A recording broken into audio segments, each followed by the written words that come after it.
Hello बच्चों, यहाँ पर हम लोग ट्रांसलेशन को सीखेंगे। आप सभी के सामने एक स्टोरी लिखी हुई है और इसे आज हम लोग इंग्लिश में ट्रांसलेट करेंगे। हम जिस देश में रहते हैं उस देश का नाम भारत है।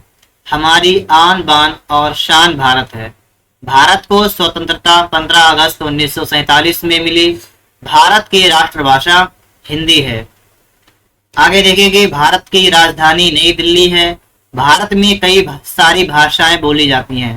भारत में बहुत से धर्मों के लोग एक साथ मिलजुल कर रहते हैं। विश्व के 7 अजूबों में से एक भारत में स्थित है। ये हमारी स्टोरी है और आज हम लोग इसे इंग्लिश में ट्रांसलेट करेंगे। तो चलिए देखते हैं हम लोग यहाँ पर। अगर आप लोगों ने हमारे चैनल को सब्सक्राइब नहीं किया है तो आप लोग चैनल को सब्सक्राइब कर लें। लिखा है कि हम जिस देश में रहते हैं उस देश का नाम क्या है? भारत है। इंग्लिश इसकी बनाएंगे, द कंट्री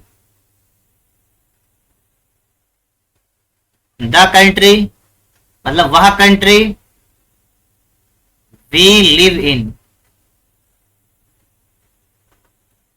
इसका मतलब हो गया कि वह देश जिसमें हम रहते हैं, या द कंट्री मतलब वह देश, या जिस देश में वी लिव माने हम रहते हैं, इन माने में मतलब जिस देश में हम रहते हैं।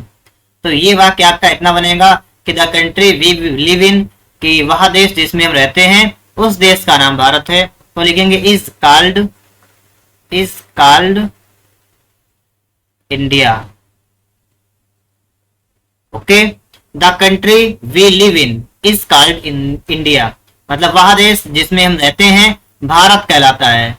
और सेंटेंस क्या है कि हम जिस देश में रहते हैं उस देश का नाम भारत है। इस तरीके से आपका बन जाएगा। देखिए, इज प्लस थर्ड फॉर्म लगी है, इसका मतलब आपका ये पैसिव में बना है।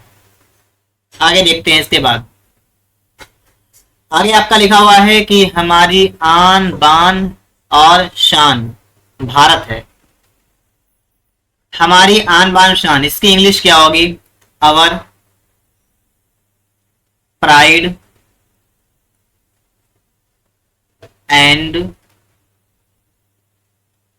ग्लोरी। क्या हो जाएगा? आवर प्राइड एंड ग्लोरी मतलब हमारी आन बान और शान इस क्या है? भारत। तो आप लगा लेंगे इस इंडिया। आगे पढ़ेंगे। भारत को स्वतंत्रता 15 अगस्त 1947 में मिली। भारत को स्वतंत्रता 15 अगस्त 1947 में मिली। इंडिया। देखिए, स्वतंत्रता मिली मतलब स्वतंत्रता प्राप्त हुई, और प्राप्त होने के लिए गेट लगाते हैं तो यहाँ पर सेकंड फॉर्म लगेगा। ठीक है, तो हो जाएगा इंडिया गॉट। ठीक है, और क्या? स्वतंत्रता। तो फ्रीडम या इंडिपेंडेंस क्या लगाएंगे आप लोग? फ्रीडम लगाते हैं, फ्रीडम।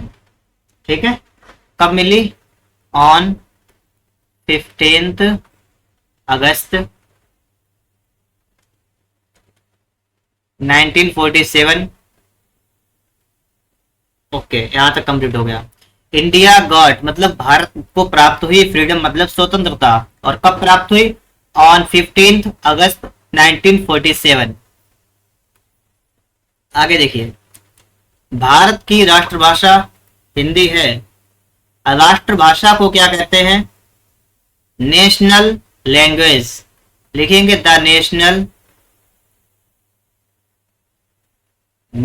ठीक है, the national language of India मतलब भारत की राष्ट्रभाषा, और क्या है? हिंदी। तो लिखेंगे इज हिंदी। ओके, यहां तक कंप्लीट। आगे बढ़ते हैं। आगे आपका है कि भारत की राजधानी नई दिल्ली है। भारत की राजधानी द कैपिटल ऑफ इंडिया। क्या लिखेंगे? द कैपिटल ऑफ इंडिया मतलब भारत की राजधानी इज, और क्या है? न्यू दिल्ली। आगे देखिएगा क्या लिखा हुआ है। भारत में कई सारी भाषाएं बोली जाती हैं। कई सारी भाषाएं मतलब मैनी लैंग्वेजेस। क्या हो जाएगा? Many language. ठीक है, कई भाषाएं मतलब आपका बहुवचन है तो मैनी लैंग्वेजेस हो जाएगा। और बोली जाती हैं तो पैसे बनाएंगे are. Spoken third form, spoken माने बोली जाती हैं। और इन इंडिया मतलब भारत में। भारत में बहुत से धर्मों के लोग एक साथ मिलजुल कर क्या करते हैं? रहते हैं। तो भारत में बहुत से धर्मों के लोग, तो इसमें आपका जो सब्जेक्ट बनेगा वो क्या बन जाएगा? देखिए, बहुत से धर्मों के लोग, इसको उठाएंगे पहले। तो क्या लिखेंगे हम लोग? पीपल ऑफ मैनी माने कई या बहुत से, रिलीजियस तो हो गया पीपल ऑफ मैनी रिलीजियस का मतलब हो गया कई धर्मों के लोग। और क्या करते हैं? रहते हैं। तो क्या लिखेंगे? लिव मतलब रहते हैं। और मिलजुल कर मतलब मिलजुल कर कह सकते हैं हम लोग साथ साथ, यही तो हुआ मिलजुल कर। तो लगाएंगे लिव टुगेदर, साथ साथ रहते हैं। और कहा? भारत में, तो लगाएंगे in India. Okay, in India. चलिए आगे देखते हैं इसके बाद।